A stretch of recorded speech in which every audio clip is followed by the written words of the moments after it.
Hi, Carol V. Landingham with eXp Realty. I read a report this week from the University of Denver School of Business that said Denver metro rental rates had increased 13% in the last 12 months. Well, that would explain why so many people are reaching out to me and asking me about how they can qualify and what's involved in purchasing a home. So today I just wanted to chat about two of the items that are involved in the home buyer process and just educate you a little bit more on those two items.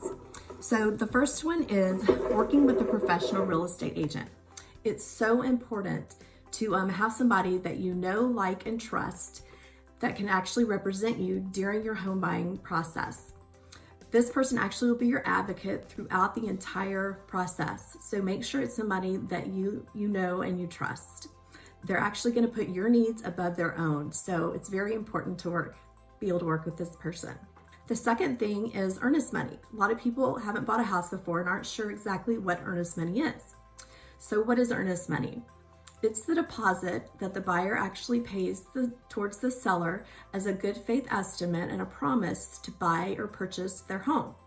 That money actually goes into a trust account so that it's usually with the title company in Colorado, and it sits there until you're ready to close, and it's credited to your account at closing so that you don't have to come up with that amount.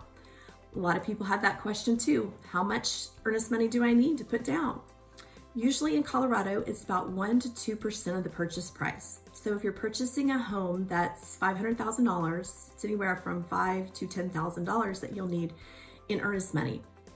Earnest money is usually due about 3 days after you go under contract. So once you have agreed to everything in the contract, the price and everything else, the buyer and seller are actually under contract, and the buyer actually, one of their next steps is to put down the earnest money.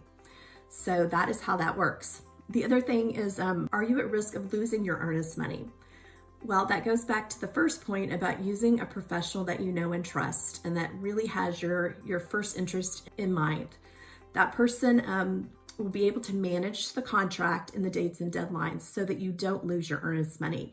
The reason that you might lose your earnest money is if you were to miss like the inspection date deadline, or you were to miss an appraisal deadline. So you just want to make sure that that person is very on top of the dates and deadlines so that you're not at risk for losing your earnest money.